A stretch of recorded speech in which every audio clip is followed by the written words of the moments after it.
கர்த்தருடைய பரிசுத்த நாமத்துக்கு ஸ்தோத்திரம் உண்டாவதாக. என்னையும் ஒரு சிறு சாட்சியாக நிறுத்திய தேவனுக்கும் மகிமை உண்டாவதாக. பெரிய சாட்சியாக நிறுத்திய தேவனுக்கு மகிமை உண்டாவதாக. பாஸ்டர் சொன்ன மாதிரி மிகப்பெரிய சாட்சி தான் இது. கடந்த நவம்பர் மாதம் எனக்கு 10 டேஸாக ப்ளீடிங் இருந்தது. நான் கைனியில் அப்பாயின்மெண்ட் போட்டிருந்தேன். அது கைனி ப்ராப்ளமாக எனக்கு என்ன ப்ராப்ளம்னு எனக்கு என்னால் இது பண்ண முடியல. கடைசியில் ஒரு நாள் சாட்டர்டே 15th அன்னைக்கு நான் டியூட்டி பண்ணிகிட்டு இருந்தேன். அந்த டியூட்டியில் திடீர்னு எனக்கு ரிட்டென்ஷன் ஆஃப் யூரின் வந்தது. என்னால் இந்த பெயினை என்னால் எப்படி சொல்கிறதுனே தெரில. அந்த மாதிரி ஒரு வலி வந்தது. யூரினே என்னால் போக முடியல. உடனே ஸ்டாஃப் சாரெல்லாம் என்னை சேர்ந்து வீல் சேரில் உட்காந்து வச்சு மெயின் கேஷுவாலிட்டிக்கு என்னை அனுப்பி விட்டுட்டாங்க. அங்கேருந்து நான் போகிறேன், ஒன்றுமே பண்ண முடியல. திடீர்னு டாக்டர்ஸ் பார்த்துட்டு உடனே கெத்தரைஸ் பண்ணணும் அப்படின்னு சொல்லிட்டாங்க. கெத்தரைஸ் பண்ண உடனே எனக்கு என்ன ஆச்சுன்னா, பயங்கரமான ரத்தமும் யூரினும் பயங்கரமாக ப்ளீடிங் ஆயிடுச்சு. எந்த அளவுக்குன்னு என்னால் சொல்லவே முடியல, அந்த அளவுக்கு இதுவாகிடுச்சு. உடனே எப்படி அந்த வலியை அப்போ தான் அந்த வலி கொஞ்சம் சப்சைட் ஆகிடுச்சு. கொஞ்ச நேரம் கழித்து கெத்தரைஸ் பண்ணி பார்க்கலாம் அப்படின்ட்டு அல்ட்ராசவுண்டுக்கு அனுப்பியிருந்தாங்க. அல்ட்ராசவுண்ட் பண்ணி பார்த்ததில் பிளாடரில் ஒரு லீஷர் மாதிரி தெரியுது, ஆனால் அது கிளியராக தெரியல, சிடி பண்ணால் தான் தெரியும் அப்படின்னு சொல்லிட்டு இருந்தாங்க. உடனே ஈவினிங்கெல்லாம் அங்கே கேஷுவாலிட்டியில் இருந்தேன்.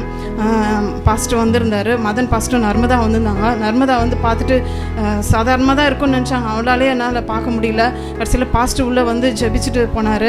கர்த்தர் சுகம் தருவார்க்கா, ஒன்றும் இல்லை. நர்மதாவும் பாஸ்டரும் ஆம்புலன்ஸில் என்னை ஏற்றி, இது யூராலஜி ப்ராப்ளம்னால அங்கே யூராலஜி எல்லாம் ராணிப்பேட் கேம்பஸில் இருக்குது, அங்கே ஷிஃப்ட் பண்ணிட்டாங்க. என்ன ஆம்புலன்ஸில் போனேன். அங்கே போயிட்டு அந்த கேஷுவாலிட்டியில் இருந்து எல்லா சிடி பிளட் டெஸ்ட் யூரின் எல்லாமே பண்ணி பார்த்துட்டாங்க. அங்கே நீங்கள் உடனே வீட்டுக்கு போயிடுங்க. 2 மணிக்கு நாங்கள் வீட்டுக்கு வந்தோம். 2 மணிக்கு வீட்டுக்கு எப்படி டாக்டர் அப்படின்னா, ஒன்றும் ப்ராப்ளம் இல்லை, மண்டே யூராலஜி ஓபிடி இருக்குது, அங்கே நீங்கள் பாருங்கள், அங்கே உங்களுக்கு மண்டே பார்த்துட்டு இது டியூமர் இருக்கிறதுனால இது நாங்கள் சர்ஜரி பண்ணுறோம், ஓபிடியில் பார்த்துட்டு அனஸ்தீஷியா பார்த்துட்டு எல்லாம் முடிச்சுட்டு போய் அட்மிஷன் ஆகுங்க அப்படின்னாங்க. சண்டே மார்னிங் சாட்டர்டே நைட்டு வரணும்.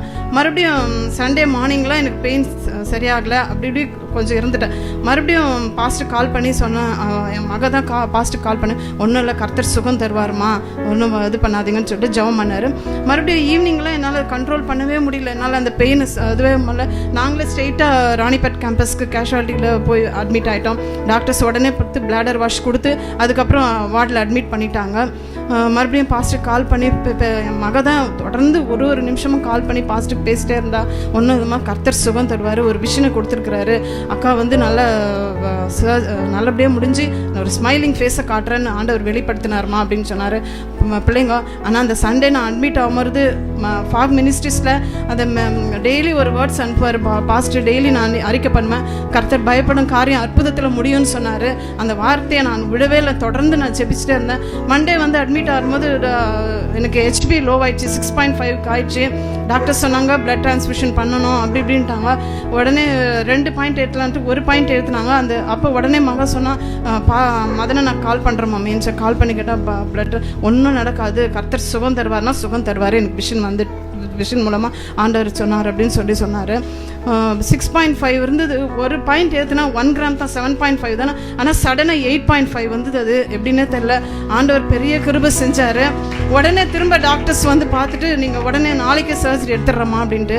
சர்ஜரி எடுக்கிறதுக்கு முன்னாடி காலையில் நாங்கள் என் மக தான் எல்லாமே எனக்கு கேர் கொடுத்து எல்லாமே இது பண்ணி ரெடி பண்ணி வச்சுருந்தா. ஃபஸ்ட் கேஸ் எடுத்தாங்க. அன்னைக்கு நான் 12:30க்கு நான் மறுபடியும் அந்த மெசேஜ் எடுத்து பார்த்தேன். ஃபாக் மினிஸ்டர் மெசேஜில் பலங்கொண்டு திடமாறாதாரு, நான் மொசையோடு இருந்தது போல் நான் உன்னோடு இருக்கேன், எஸ்ப்பா அந்த தேட்டருக்குள்ளே நான் போகிறது இல்லைப்பா, நீங்கள் தான் என் கூட வரீங்க, நீங்கள் அந்த சர்ஜரி நல்லபடியாக எனக்கு அந்த சண்டே சர்வீஸில் கூட பாஸ்டர் சொல்லும்போது பெரிய சாட்சியாக நிறுத்துவார், மிகப்பெரிய சாட்சியாக என்னை நிறுத்துவார். நான் விசுவாசித்தேன்.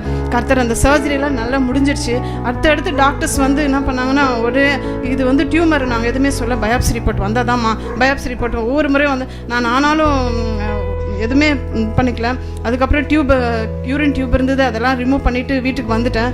ஒரு நாள் திடீர்னு எனக்கு மாம்சிகமாக எனக்கு ஒரு மாதிரி எப்படி சொல்கிறதுனே தெரில, பயங்கரமான ஏதோ ஒரு எப்படி சொல்கிறதுனா, ஏதோ செத்துடலாமா, பிள்ளைங்களை எப்படி இந்த பிள்ளைங்களை இன்னும் ஒரு ஸ்டடி கொண்டு வரலையே நான் ஏசப்பா எப்படின்ட்டு உடனே எனக்கு என்னன்னு தெரியல, ஆவியானவர் பாஸ்டருக்கு வெளிப்படுத்திருக்கார் போல. இது அதுக்கு நைட்டு ஒரு ஈவினிங் ஒரு 7 o'clock போல் எனக்கு படுத்து இந்த பக்கம் திரும்பி படுக்கவே முடியல.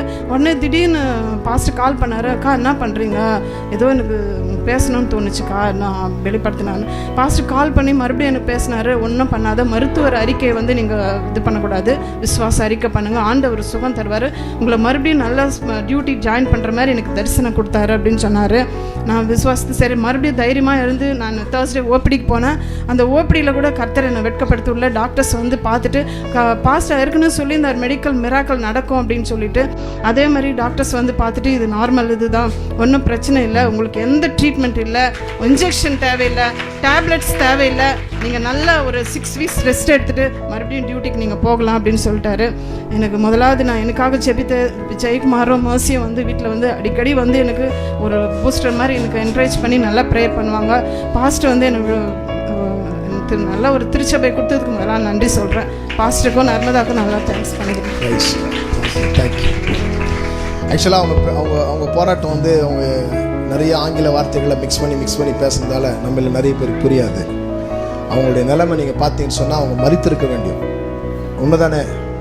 அவங்க மரித்திருந்தா கிட்டத்தட்ட ஆல்மோஸ்ட் ஒரு 2 weeks ஆகிட்டு இருக்கும். அந்த மாதிரி ஒரு கிரிட்டிக்கலான சிச்சுவேஷன் அவங்க போயிட்டாங்க. ஆனால் ஆண்டவர் நல்லவர், தாம் சொன்னதை அவர் செய்கிறவர். ஹல்லேலூயா. ஒரு நாள் நைட்டு நான் ஜெபம் பண்ணி இருக்கும் பொழுது கர்த்தர் கொடுத்து ஒரு தரிசனத்தை காண்பிக்கிறார். அகெயின் டியூட்டி ஜாயின் பண்ண. ஆனால் அந்த நேரம் இவங்க பிழைப்பாங்களான்னே தெரியல. ஆனால் கர்த்தர் சொன்னார் அவங்க டியூட்டி ஜாயின் பண்ணுறத. அப்போ ஒரு விஷயம் ஆண்டவர் எனக்கு காண்பித்தார். ஸோ அந்த தரிசனத்தை பெற்ற உடனே அன்றைக்கி தான் கர்த்தர் அவங்க கூட பேச முடியாது சொன்னார். அன்றைக்கி தான் அவங்ககிட்ட பேசணும். ஆண்டவர் இன்னைக்கு ஒரு பெரிய சாட்சியாக அவனை நிறுத்தி இருக்கிறார். நீங்கள் நினைக்கிற மாதிரி அது சாதாரண விஷயம் கிடையாது. ஆமாம், அது ஒரு மரணத்தின் விளிம்புக்கு அவங்க போயிட்டு அவங்க திரும்பி வந்திருக்கிறாங்க. மரண பள்ளத்தாக்கி நடந்தாலும் பொல்லாப்புக்கு பயப்படேன், தேவரீர் என்னோடு கூட இருக்கிறீர். ஆண்டவர் நம்முடைய சபையில் எழுப்பின இந்த சாட்சிக்காய் நாம் கையை தட்டி நல்லா கர்த்தரை ஸ்தோத்திரம் பண்ணுவோம்.